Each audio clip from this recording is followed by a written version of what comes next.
पहले हमें ये जानना आवश्यक है। इसके लिए परिभाषा है, पशुओं के विकास के लिए उनको स्वस्थ रखने एवं उनसे अधिक उत्पादन लेने के लिए उनके लिए अच्छे आवास की व्यवस्था, सुप्रबंधन उतना ही आवश्यक है जितना पशु के प्रजनन और उत्पाद पोषण के लिए। इसलिए आवश्यकता रहती है कि जो जानवर हमारे पालतू हैं उनको बचाने के लिए, उनका संरक्षण करने के लिए हमें उनके उचित आवास मौसम के हिसाब से उनको हर मौसम से बचाने के लिए इन आवास की आवश्यकता होती है। सर्दी से, गर्मी से, बरसात से बचाने के लिए तो विभिन्न प्रकार के आवास हम इस तरह से उनको उपलब्ध कराते हैं या बनाते हैं। अब आता है इसके उद्देश्य, आवास के क्या उद्देश्य है। पहला, जैसे पशुओं को प्रतिकूल और खराब मौसम से बचाना, जैसे तेज है, गर्मी है, ठंड है, वर्षा है, आदि से बचाना। दूसरा है चोरी व मांसाहारी जंगली जानवरों से बचाना। चोरी जैसे कई बार अच्छा जानवर है, चोरी हो जाता है। मांसाहारी जानवर जंगल से आकर के जानवरों को आने को उनसे बचाने के लिए इनके आवास की आवश्यकता होती है। प्रजनन उत्पादन की क्षमता के लिए वृद्धि करने के लिए जब हम इन जानवरों को अपने आवास को रखेंगे तो ही इससे अच्छा प्रजनन और अच्छा उत्पादन प्राप्त कर सकते हैं। ये भी इसका कारण है। पशु की मृत्यु दर में कमी करना, जब हम पशु को अच्छी तरह संरक्षित करेंगे, उनके ठंड गर्मी सर्दी से बचाएंगे तो उसकी मृत्यु दर में आवश्यक रूप से कमी हो जाएगी। कम खर्च में सही हैसियत देखभाल, सही पशु की देखभाल के लिए कम खर्चे में सही देखभाल होगा, इसलिए पशु को हम आवास की व्यवस्था करते हैं। पशु को नियमित आहार, पशु जब घर में रहेगा, आवास में रहेगा तो हम उसको नियमित आहार देंगे, उचित आहार देंगे, दाना माटा चारा देंगे। वेस्टेज से बचाना, जब जानवर जंगल में थोड़ी देर रहता है तो वेस्टेज बहुत करता है, तो अपने घर में उसको आवास कर देंगे तो वेस्टेज बिल बचेगा। पशुओं को विभिन्न बीमारी से बचाना, बहुत सी बीमारी ऐसी हो जाती है जो पशु खुले रहता है तो बीमारी का शिकार होता है, तो उससे बचाना। जैसे निमोनिया है, सर्दी के मौसम में निमोनिया होता है, गर्मी के मौसम में हीट स्ट्रोक वगैरह ये बीमारी हो जाती है। लास्ट है अच्छी गुणवत्ता का उत्पाद प्राप्त करना। हम पशु का आवास कैसे रखें ताकि हमें उसे अच्छी क्वालिटी का उत्पाद मिले, जैसे अच्छा दूध मिले, अच्छा मांस मिले, अच्छे अंडे मिले। इसलिए हम उसको आवास की आवश्यकता होती है ताकि हम जानवरों को बंद रख सकते हैं। अब पशु के आवास कितने तरीके हैं। पशु का आवास दो तरह के होते हैं, एक खुला आवास, दूसरा बंद आवास। खुले आवास में गाँव में जो लोग जानवरों को रखते हैं, जो जंगल में छोड़ देते हैं और शाम को आ जाते हैं, वो खुला आवास। बंद आवास में ये है, बंद आवास जहाँ पशु को अलग तरह से व्यवस्था करते हैं आवास की। जैसे एक पंक्ति आवास, दो तरह के आवास होते हैं, एक पंक्ति प्रणाली, दोहरी पंक्ति प्रणाली। एक पंक्ति प्रणाली तो जिसमें जानवर एक दीवार के सहारे खूंटे काट करके या रस्सी बांध करके, आपने देखा होगा कई लोग के घाटों में जहाँ लोग अपने पशु बेचने के लिए लेके जाते हैं तो वो लोग खूंटे काटते रस्सी बांधते थे, बीच बीच जानवर को एक निश्चित दूरी पर बांधते थे। तो एक पंक्ति प्रणाली, इसमें दूसरी दो पंक्ति प्रणाली हो जाती है, दोनों तरफ जानवर बांध सकते हैं लेकिन दीवार के सहारे। दूसरी पंक्ति है दोहरी पंक्ति प्रणाली, इसको भी दो भाग में बांटा गया है, पूंछ से पूंछ और दूसरा है मुंह से मुंह। इसका मतलब पूंछ से पूंछ, दो जानवर खड़े होकर उनके पूंछे आप एक दूसरे के आप सामने होंगे और मुंह से मुंह जिसमें एक झाड़ होगी, दोनों तरफ जानवर बंधे तो दोनों के मुंह एक झाड़ में लगे हुए मुंह से मुंह, इसकी फेसिंग हो जाती है। अब अपन आते हैं गाय के लिए आवास। गाय के लिए आवास कौन कौन से होते हैं, कैसे कैसे होने चाहिए। एक तो फीडिंग पेंस या कैटल शेड, जिसमें गाय रहती है, जिसमें चारा पानी खाती हुई वो आराम करती है। दूसरा है मिल्किंग पेंस, जिसमें दूध दुहने का काम होता है, केवल पशु को दूध के टाइम में वहाँ लेके जाया जाता है तो वहाँ मुझे दूध निकाला जाता है।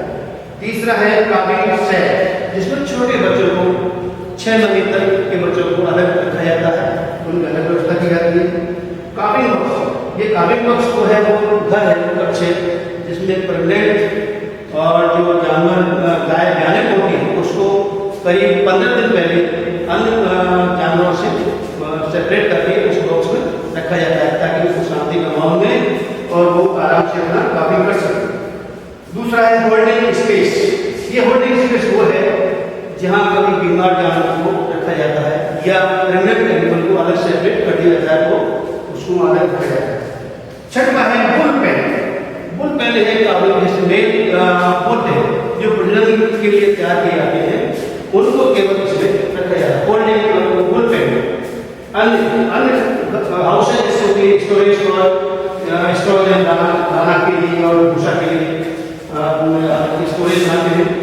और चॉपिंग मशीन घर घर में होती है, कुत्ती काटने मशीन। अगर चारे को हम चॉपिंग करके नहीं खिलाएंगे तो जानवर जानवर का बहुत ज़्यादा वेस्टेज करेगा, इसलिए ये चॉपिंग मशीन काम ली जाती है ताकि चारे का कम से कम वेस्टेज हो रखना ये इसमें काम आ जाए।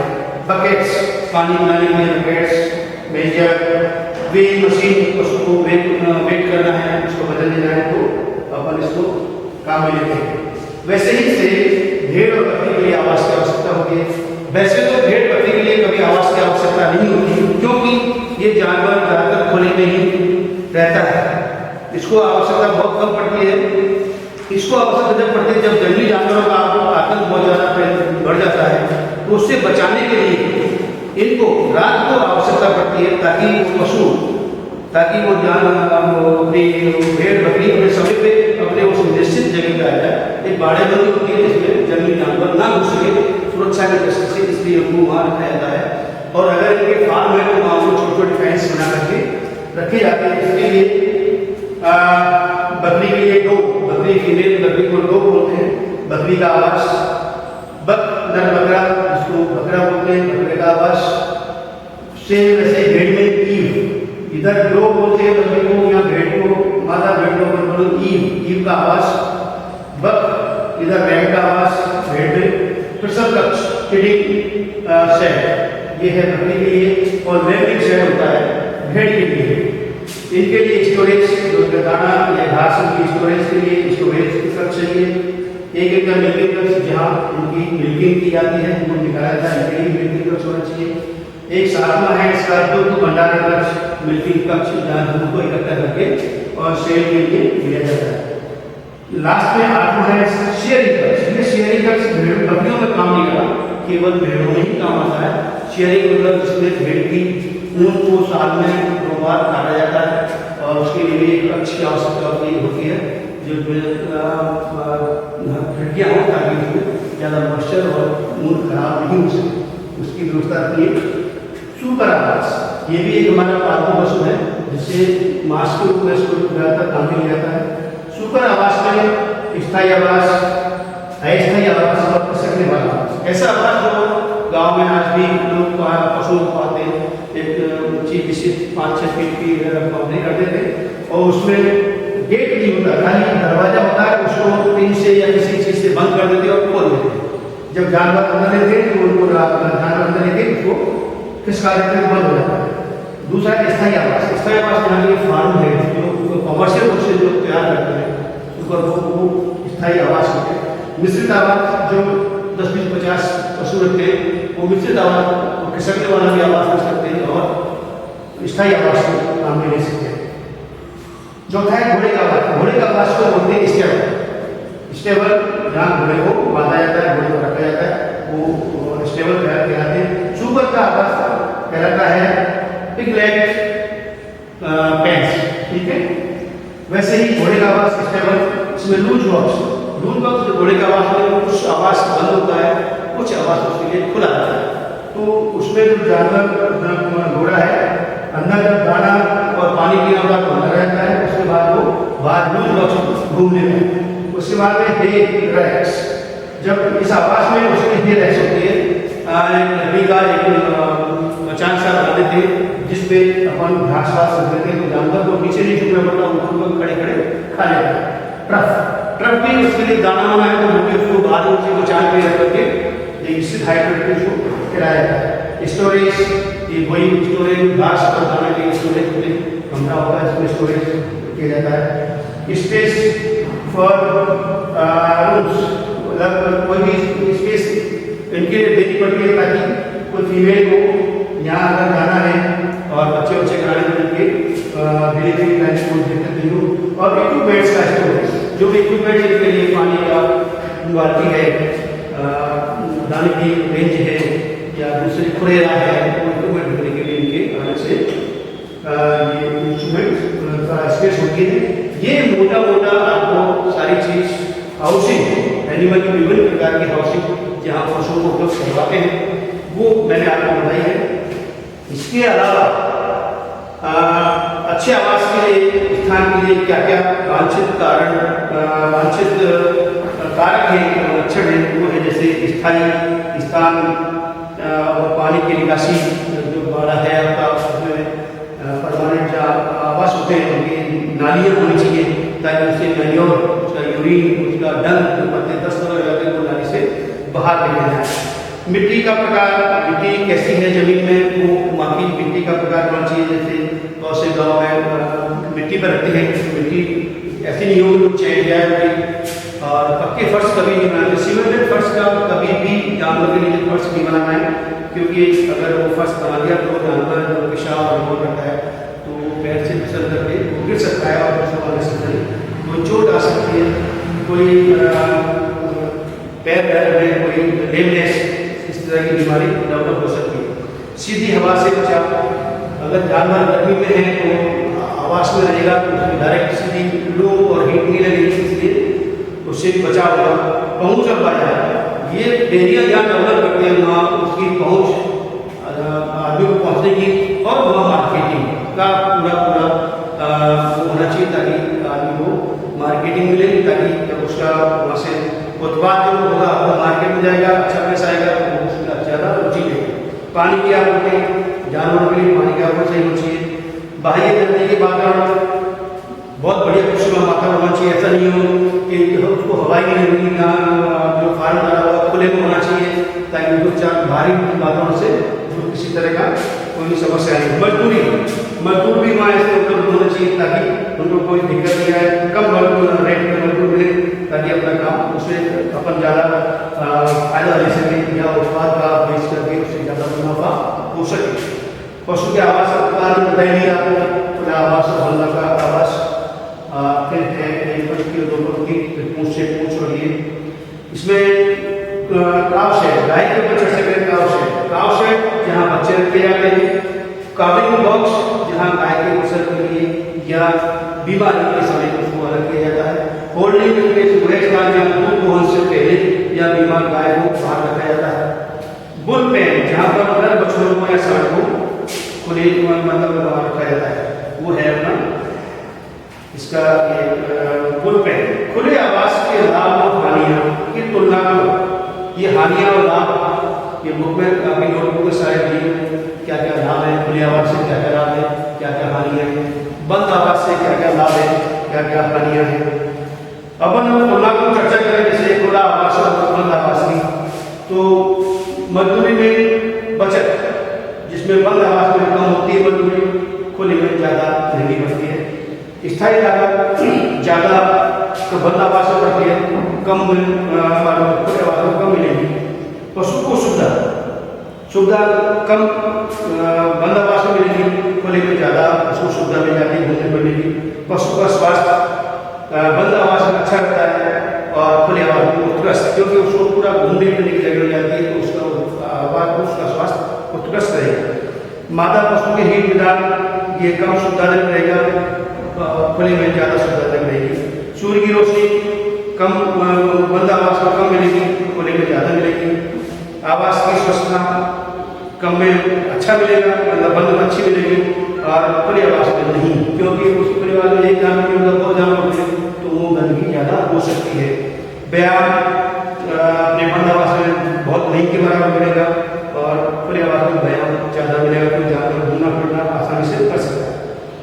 ये इसमें दूध का गुण उत्कृष्ट बंद आवास में मिल जाते हैं, वो बंद आवास का जानवर किसी दूसरे जानवर कॉन्टेक्ट नहीं आता, बाहर के जानवर में कॉन्टेक्ट नहीं आता, इसलिए उससे आने वाला उत्पाद बहुत ही स्वच्छ और उत्कृष्ट क्वालिटी होगा और खुले आवास में वो भी अच्छी क्वालिटी का मिलेगा, वहाँ थोड़ी सी दिक्कत हो सकती है। बंद आवास के लिए पशुओं का हेल्मेट वही है, एक बंदी प्रणाली जिसमें कम से कम 10-12 पशुओं एक दीवार के सारे रस्सा लगा के पूरे लगा के बांधा जाता है। 2 पंक्ति जिसमें 2 पंक्ति बना सकते हैं, जिसमें 80 से 100 जानवर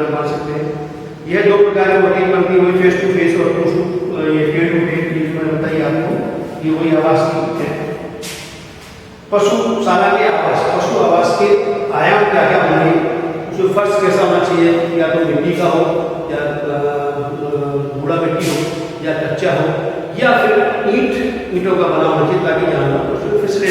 दीवारें कच्ची हो सकती है, वो पशुपालक या डेयरी होल्डर है उसके ऊपर डिपेंड करता है कैसी दीवारें अपने सेट बनाए। नाक खान जिसमें अपन दाना और चारा डालेंगे वो भी अच्छी क्वालिटी का होना चाहिए। तो जानवर के बाद गिर जाता है, हल्का लगेगा, गिरेगा, टूटेगा, तो थोड़ा अच्छी क्वालिटी का इसमें खाना चाहिए। पानी व्यवस्था अच्छी होनी चाहिए, पशु के खड़े होने और बैठने की जगह अच्छी पूरी मिलनी चाहिए।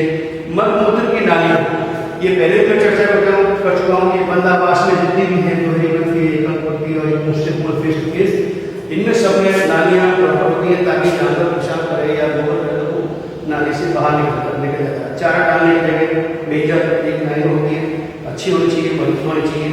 छत जानवर के ऊपर जो है जो शेड है वो या तो टीन का एस्बेस्टॉस की टीन हो, लोहे की नहीं हो तो ज़्यादा बेटर है। एस्बेस्टॉस की टीन होती है तो वो ज़्यादा गर्म नहीं होती है और उसकी साइज अच्छी होनी चाहिए। अगर टीन की छत डालेंगे तो ऊपर अच्छी हाइट में डालें ताकि पशुओं को नीचे हीट स्ट्रोक या गर्मी कम लगे। पशु के गाने के साथ अलग होना चाहिए, बछड़ा का कच्छ अलग होना चाहिए, सांड का कच्छ अलग होना चाहिए, बीमार पशु का कच्छ अलग होना चाहिए, कृत्रिम गर्भधान का कच्छ अलग होना चाहिए। बैल का अगर बुलक भी आप रखते हैं तो उनका भी सांड के साथ अगर उनका अलग रखना चाहिए, क्योंकि बुलक हमेशा कैस्केटेड होते हैं, सांड अनकैस्केटेड होता है, तो वो दोनों एक जगह नहीं रह सकते।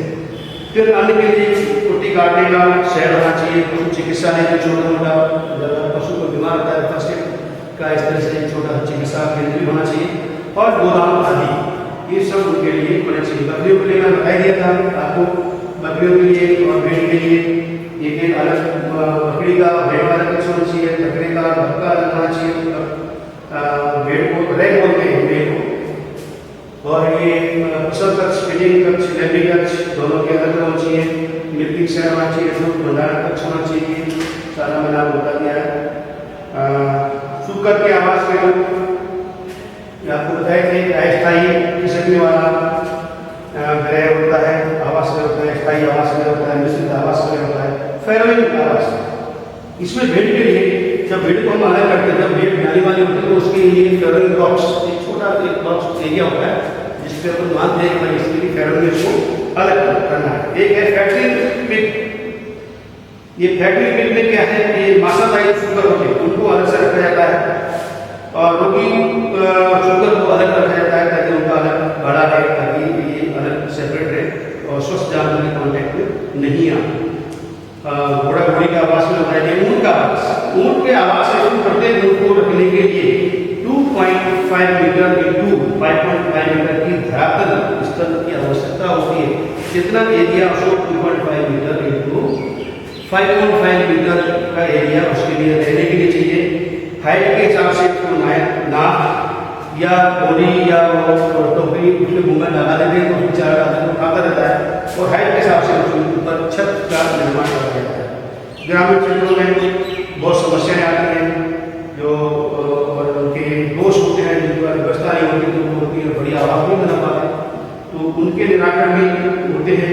जैसे पशुपालक की तरह भूमि है या नहीं, अभाव होता है तो वो इतनी बढ़िया डेयरी नहीं चला पाता।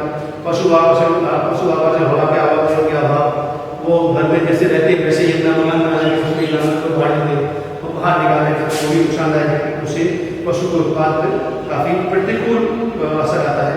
पशुशाला में गंदे पानी की निकासी का अभाव, पशु गोबर पेशाब करता है, नाली बनती नहीं है तो उसमें कई बीमारी हो जाती है, होगी उसके स्वास्थ्य पे और उसके उत्पाद पर प्रतिकूल असर डालता है। पशुशाला वैज्ञानिक तरीके से निर्माण नहीं करना, वो लोगों के कॉन्टेक्ट में आते ही हैं तो इसलिए वो वैज्ञानिक तरीके से वो आवास पशुओं को नहीं दे पाते, जिसके कारण वो पूरा सही तरीके से उत्पाद नहीं दे पाते। पशुशाला में बिजली पानी की कमी, वो उसकी एसिड होती है तो बिजली पानी लगाता है, नहीं होती तो वो व्यवस्था नहीं कर पाता। पशुशाला में छत का निर्माण होने से और उस तरह के आइटम से निर्माण जैसे उसकी स्थिति है उस हिसाब से करता है। बाकी भी तो सब इसमें दे रखा है आपके आप देख सकते हैं। तो ये आपको पूरा आज के पालतू पशुओं के विभिन्न प्रकार के आवास हैं जिसके बारे में आज बताया। धन्यवाद।